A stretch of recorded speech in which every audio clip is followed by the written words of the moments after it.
Hi guys, welcome back to the channel. Don't forget to like, comment, subscribe, and hit that notification bell so you're notified when I drop these podcast episodes. And this is podcast episode number 2, season 1, and I'm excited to be here. Today we're going to be talking about broken relationships and how we heal from those. And yes, this ties into mental health because broken relationships can literally lead to depression, anxiety, and just you feeling overall anxious. It's a lot brighter today, which I'm happy for, and I'm excited to do this video for you guys. I cannot wait. Also, guys, check out my podcast, My Mental Health Diary. It is on Spotify, it's on Apple, and I believe it's on iHeartRadio and a few other platforms, but I'll have to look for that, y'all, and I'll put it in the description below so y'all can subscribe to my podcast and follow, download, do all that stuff y'all want to do. But I am excited, y'all, to film this video today for you guys. So let's get into it. So first of all, I do want to say this. It's so important that we heal from our broken relationships with people, not just with friends, with family, with personal relationships, romantic relationships, whatever we may have with that person, because if we don't, it will affect our healing process and it will affect our mental health.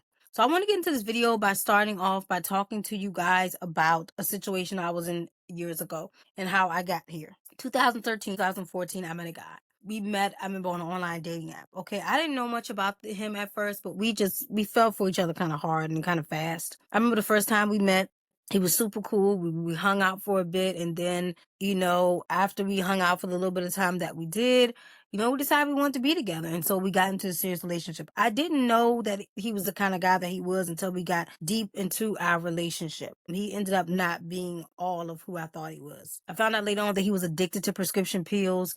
He was constantly smoking weed, constantly drinking, and he had got me sucked into that life.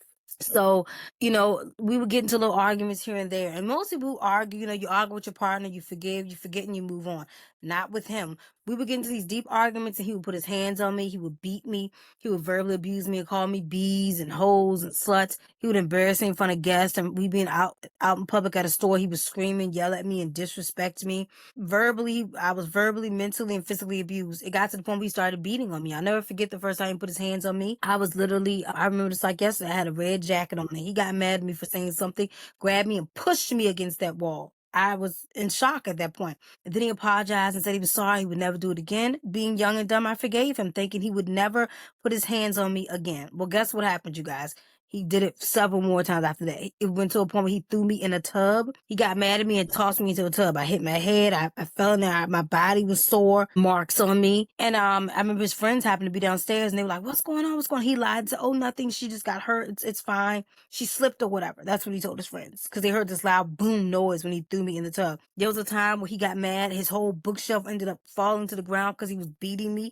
He threw me down to the ground. There was a lot of abuse in that relationship. And I didn't know any better at the time because I didn't love myself. I had low self-esteem. I suffered from codependency. I was a people pleaser. And I felt like back then, if I didn't have a man, I didn't have nothing. I was unhealed and broken, and I would just go from relationship to relationship thinking that if I didn't love myself, somebody else was going to love me. I was just putting band-aids over band-aids of broken wounds and trauma that I had never healed from in any relationship or even just from my past. I had never healed from anything. And I was sucking the life out of the people that were around me because I wasn't happy with myself, so I had to get happiness from them, and I was just miserable. I had a lot of trust issues. I felt like every guy was cheating on me or going to mistreat me. And I just remember in that relationship, I didn't feel good about myself. I didn't love myself. And he didn't obviously love me, even though he claimed he did. Because if he did, why was he beating me? Why was he verbally abusing me? Why was he treating me the way he did? There were times where I would go outside to my car and cry. I was practically living with him because we were together 5 days a week. I went home 2 days a week to see my parents, and that was it. They would always say, "Well, you're never home." But I was gone all the time. I stayed with him 5 days a week. I would go from work to his house. I would go from school to his house. And that's just what we did. It was such a rough relationship being with somebody who treated me like that. But I thought that was love. I didn't know better. I thought if somebody hurt you, it's okay because they still love you. People just make mistakes. I didn't know better. I did not know better. And I dealt with this relationship for 2 years straight. His mom was sick, so I always felt bad for him. I would threaten to call the cops, but I never would. He would hide my phones when I wanted to call the police. And the reason I didn't really call the cops is because he would always say his mom was really sick at the time. Remember, she was really ill. She was bedridden. He was her caretaker. He quit his job to take care of her. And so I felt like, hey, if I send him to jail, who's going to take care of his mom? So I always felt sorry for him, and I always would not do anything to hurt him. There were times he threw me in a closet. His mom heard him. She called from downstairs and she's like, what's going on? He's lying to her, of course, saying was in his closet getting something dropped. I just went along with it. I just stayed for the abuse. What he would do a lot of times, he would fake apologize to me, or he would spend a lot of money on me. He had a lot of money. I'm not going to lie. For him to be who he was, even after his mother's passing, bless her soul, I went to the funeral with him, all that good stuff, even after his mother's passing, y'all. And I never forget this because I left work and asked my boss could I leave to go to his funeral, and I did. Went to his mom's funeral. After that, the abuse got worse. Now it was just me and him living there. His mom is no longer there, and his cousin who was there, who I couldn't stand, he couldn't stand me. I don't even know why. He was just weird. And I was just dealing with that. It got worse. He was beating me more. He was abusing me more. He was disrespecting me more. And like I said, it was times I would just cry in the car because I was broken. And I tell this story a lot because I feel like people need to hear this story for their own sake. Just because people need to learn that do not stay in a place that you should not be. I tell this story a lot because I feel like a lot of people are in situations that they don't need to be in, but they're there because they feel stuck, and you are not stuck with anyone. It's so important to heal those broken relationships so you can move on. Would I ever forgive this person? I have forgiven him. It's been years now. He has apologized. He's contacted me through social media years ago and apologized. I forgive him. Do I forget? Hell no.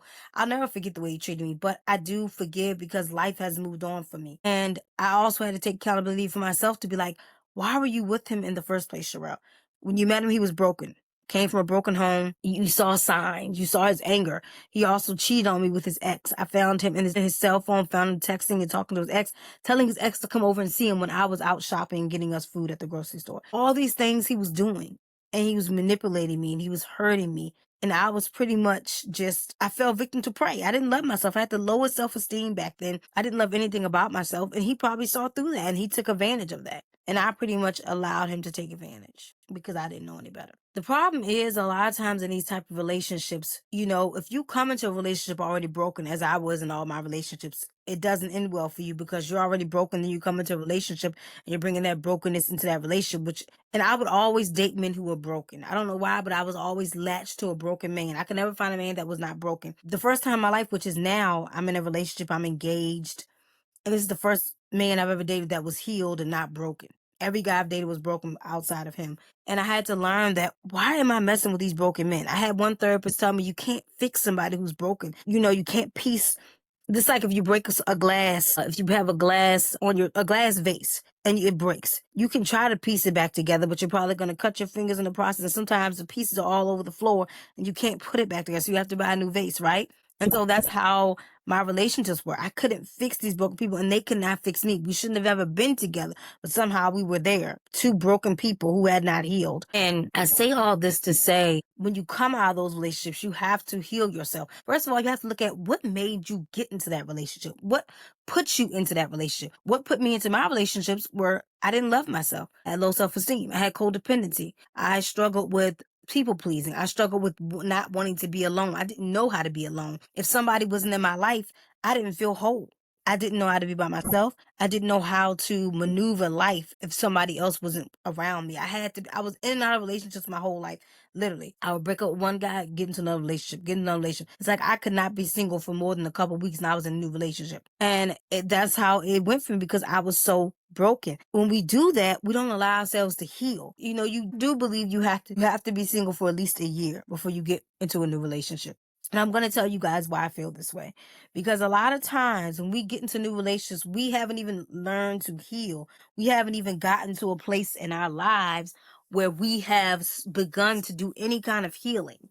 And then the first thing we go and do is we say, okay, I'm going to jump into this new relationship with somebody else, knowing that we are still broken, knowing that we have not healed from our trauma, knowing that we have a lot of work to do on ourselves. If we stay single for a year, we can fix ourselves. We can go through the motions of healing. Healing is never easy. I'm still healing, you guys. Healing is not an easy task. It can take years. It can take months. It can take God knows how long. There's no deadline to healing. But if we never heal the brokenness in us, we cannot move on. We cannot get to the space we need to be in when we are broken. Because all we're going to do is continue to take that brokenness into another relationship and keep being broken. And if we don't heal the brokenness in us, we will never be able to fully heal, to know who we are. A lot of times people don't know who they are. I didn't know who I was. I'm still trying to figure it out, to be honest with you. I'm not even gonna lie to y'all. I'm still trying to figure out who Sherelle is and what Sherelle likes sometimes. And it's normal to feel that way. But when I talk about broken relationships and healing, a lot of times we set ourselves up. We set ourselves up because we put ourselves in situations that we would not be in if we were healed. Wouldn't be in if we were healed. I'm going to tell you, for example, this is a girl I follow on Facebook. Now I can give her information out. But every time I turn around, she's in a new relationship. She can't be single for more than a week. I kid you not. She'll fall out with her significant other, and next thing you know, like 2 weeks, 3 weeks, a month later, she got a whole new man. And every time I read her post, I'm just sitting here like, you got 2 kids. And what are you teaching your children having all these different men in and out of their life? You are not healed. You are broken. You can't even be single for more than a month. And I'm looking, and I know you're probably saying, and that was me. That's why I'm looking at her situation, because it reminds me of me. And I know it's not healthy. But I'm like, why are you putting yourself through that? Why you can't be single? You don't even have your stuff together. You don't have no car. You ain't got your life together, but you in these relationships, broken, trying to find something that you don't have within yourself. A lot of times we got to look at ourselves. Do we have all ourselves together before we get into this relationship? Are we whole? Or do we have a good job? Do we have a car? Do we have things financially there to be a good partner for that person? You got to look at yourself in the mirror and go, are you a good partner? Would you be a good partner to somebody? Would you be a good wife? Would you be a good husband? Because if not, you still got some work to do on yourself. A lot of work. I saw a video too the other day on TikTok where a lady was literally homeless, but she wanted to go on dates and date people. And I remember the people in the comments were like, they were just, you know how people in the comments, they're going to talk good and bad. But the guy was telling her, well, you're homeless. Your priorities are messed up. You need to focus on that and then worry about dating. She got mad, put out the camera, recorded him, and of course posted it for the world to see. And I'm not even going to lie to you. Being homeless, in my opinion, can be a form of being broken in a sense, because you're in a broken state. You're not in a state you want to be in. And regardless of how you got there, no judgment. Should she have been dating? In my opinion, probably no.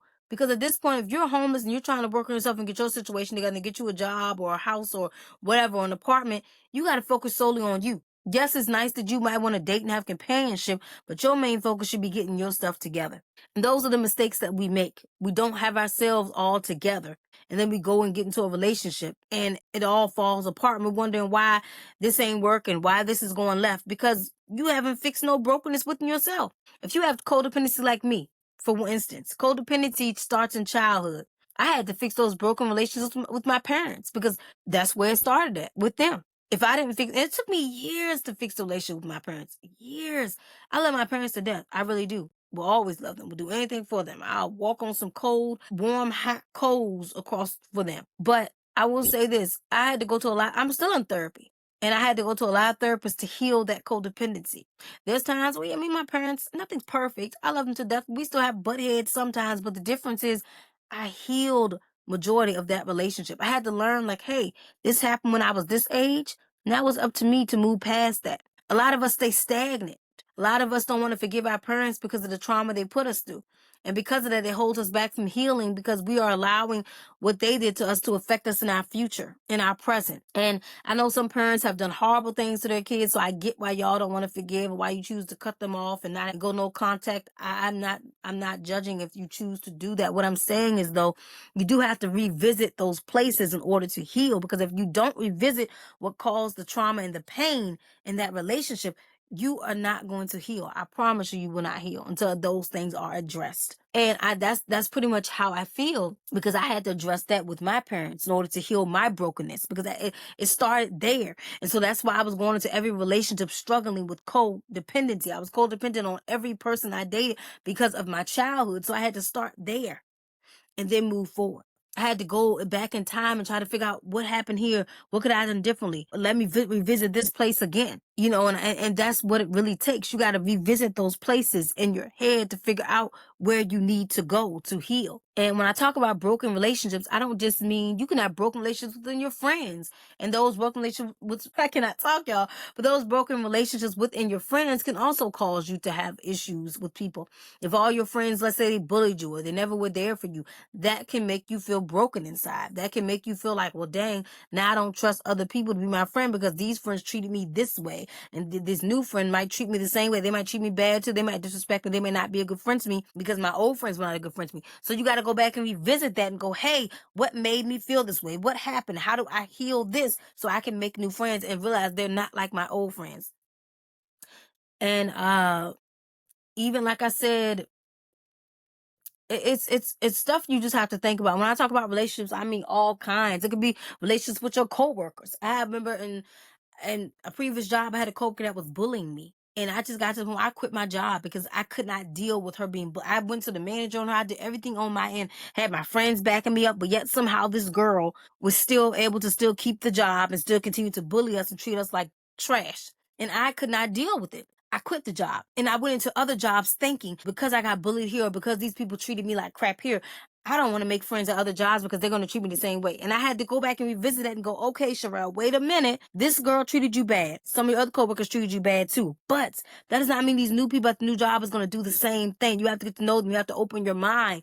And it's called, again, revisiting that. I had to revisit that. I had to revisit those things in order to heal myself. So you have to go back, and sometimes in time, you have to revisit all those relationships that broke you down.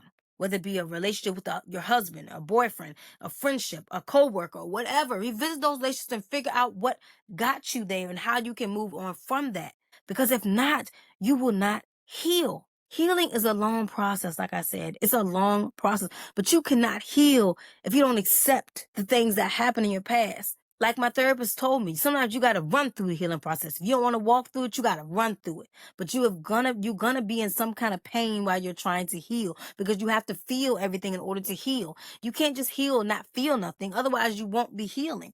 I had to learn that I had to feel everything from my past to get to where I'm at now. And I'm still healing, y'all. I'm better than what I was, thank God. But I want to say this, I'm being honest with you, I'm still healing, but I'm better than what I was because I had to do the work. And that's why I tell anybody, therapy is going to be your best friend when you're healing. Always think about going to therapy. Don't look at it as, I don't want to tell a stranger my business. Therapy will help you through anything. It will guide you. It will get you to the places that you need to be. If you don't go to therapy, you will not heal. You will not move on. You will not get to the place that you need to be in because you did not go to therapy. A lot of people feel like in their minds, I don't need to go to therapy. I don't need to face this. I don't need to, I'm good. I'm good. They tell themselves that. Or they feel like they don't want to talk to a stranger, but yet because they're not going to therapy, because they're choosing to just bury it under and sweep it underneath the rug or sweep it underneath the bed, they're never going to address that trauma. Some people are still stuck in trauma as probably as older people because they never addressed trauma that happened in childhood. They just swept under the rug. They left those broken relationships broken and never tried to heal what could have caused them to be in those situations, you know? And so I always say this to say, you don't have to stay broken. You don't ever have to stay broken. You can piece yourself back together and get back to the place that you want to be in. No one is ever just, oh my God, you're broken. You got to stay broken. You can never heal. No, you can fix that brokenness and heal and get to the place you need to be in. But in order to do that, again, we have to visit those places that made us broken in the first place. And a lot of times it starts with our relationships and people around us. They make us feel broken. They make us feel unheard. They make us feel not good about ourselves. And that's just where it starts. And my brokenness for me was with my parents and it went with the people I was dating. And that's kind of how, I don't really remember too much with friendships or having my friends make me feel, well, actually, you know what? I did have when I was like probably in high school and I was probably in middle school, I had kids that would bully me sometimes. And that did traumatize me as I got older because I would always think back to, look what that person did to me. I'm not gonna lie, my cousin dated a girl in school that used to bully me. And I couldn't stand her. She would come to my parents' house trying to be all fake nice to me. And I was just like, didn't you bully me in school? Why are you being so fake? Then she had nerve to my mom, I just would love to hang out with Sherelle. And I'm like, why would I hang out with you? You bullied me. So every time I saw her, I was angry. I didn't like her being in the same presence as me. I couldn't understand why my cousin would date my bully. But, you know, they're not together now, thank the Lord. Because I didn't like her. I'm not gonna lie to y'all. But I had to dig deep in myself and go, Sherelle, yes, this girl may have bullied me in school. But is my bullying still happening now in adulthood? No, it's not. So I'm not gonna lie. I was bitter when I would see her come around me. I was very bitter and I didn't like her. But I had to come out of that because I realized that even though she bullied me in high school, I'm no longer in high school. I'm a grown adult now. I'm in college now. I got a daughter. I got a whole different life now. What happened to high school is high school. Was it wrong for her to bully me? Yes, it was. She had not done it. Yes, but at the end of the day, that was back then. So I had to go revisit that place. And I'm gonna tell you guys, I still remember to the day when she bullied me in the cafeteria and she talked about my hair. I remember that to this day. Yeah, I remember that. And That's crazy. I know I have a lot of good memories though, y'all. But that wasn't a good memory. But my point being is I had to go back and revisit it and go, okay, Sherelle, you're not there no more. Nobody's bullying you now. And so a lot of times we carry a lot of things from our past that broke us down and bring that into the future. And it's like, we can't do that in order to heal. We cannot do that. No, if you want to heal yourself, you can't bring what happened to you back then into your future. It's just not going to work that way. And everything I'm telling y'all is because I learned this in therapy. I'm never going to tell y'all anything on here that I have not learned or that I have not been through. I will never speak on anything that I know nothing about. I will never speak on anything that I have not gone through. And if I don't know what I'm talking about, I'm going to do research before I get on here and record it. Believe me. Anything I say, if I don't know it about it, I'm going to research it like hell before I record this podcast. Like I'm just talking out my butt. I'm really going to research anything I don't know about to tell y'all. Because I feel like that's important. I don't want to be one of those podcasters that get on here and spew all this stuff and y'all just think I'm full of crap. No, everything I tell y'all is because I've been through it. I know somebody that's been through it or I'm going through it now, whatever the case may be. And if I don't know what I'm talking about, I'm going to research it and they get on here and tell you this is what I found on such and such website and this is, But I just want to put that out there for y'all to know that this is just me being genuinely me. And yeah, it's really, like I said, I had to go back a lot of times to my past to fix that brokenness and just try to figure out what made me be in this space that I was in the first place. Some people, again, feel like they can't be fixed. They feel like I'm always going to be broken. I'm always going to be, no, you're not. No, you're not. You are fixable. You don't always have to stay in that place if you choose not to stay in that place. No one wants to be in a dark place. You want to persevere through that dark place. Walk through that tunnel of healing. Walk till you get to the end, the finish line, because then you know you've made it. And one thing I've learned too is that when you're fully healed, certain stuff no longer bothers you because you're healed now. So what somebody say about you, what somebody does, any past relationship, whatever the case may be, you're too healed to even acknowledge that stuff. It's not even worth it. You're not going to let nobody break you down because you're too healed to allow that to happen. You're too healed. And a lot of people get broken down. We get broken down by abusive relationships. We get broken down by our jobs. We get broken down by the little things that we may see or hear. But you can't allow those things to continue to break you down. You have to, at some point, uplift yourself and know that you are not meant to be broken all the time, that you are meant to come out of that at some point. You don't have to stay in that place. You can come out of it. You can come out of that place. You can heal from it. You can see the good in it. And I feel like, a lot of people give up because the healing process is such a long, lengthy thing. A lot of us have been through so much, we're just like, I don't even care no more. We get to the point where we become numb, we become cold, we harden up in a sense because we've been through so much. But I don't want y'all to ever do that because just because one person hurt you or broke you doesn't mean the next person in your life is going to do that. A lot of people will say, well, all guys are the same. They all cheat. That is not true. Your man may have cheated. Your past man may have cheated, but that does not mean your present man will do the same thing. We got to get that thought process out of our mind. I used to think like that too. I'm not gonna lie. I used to think that all men cheated, that I'm never gonna find a good guy, but I had to learn that is not true. It was just the men I was picking that were cheaters. The man I have now does not cheat. And I say all this to say we got to reframe our mind. Like my therapist told me last Friday, she said, sure, you got to reframe your mind to think positive. Let those negative thoughts go. Reframe your mind and your thoughts. Because when you sit in all your thoughts are negative, that's all you're going to think about. But when you reframe those thoughts to something positive, you don't think those things. And so in my head, I want to tell y'all a story. This probably might be a little off topic, but I had a patient on a phone call at my job. Very rude to me. And I remember I was so mad about that call. And I sat back and my therapist said, Sherelle, did you think about any positives in that call? And I said, no, I just thought the negatives because she was yelling at me. She was being mean to me. And it was just bothering me. And she was like, what did you do good in that call? I said, well, I answered the call. I was nice to her. I tried to help her, but she was just belligerent. My therapist said, then why are you upset? She said, you were positive during that call. You did your job. Don't let the negative part of that call affect you. You have to think about the positives to that call. And so I say all this to say, when you feel like you're broken, don't think about the negative parts of that brokenness. Think about the positive to that and where you can go with it.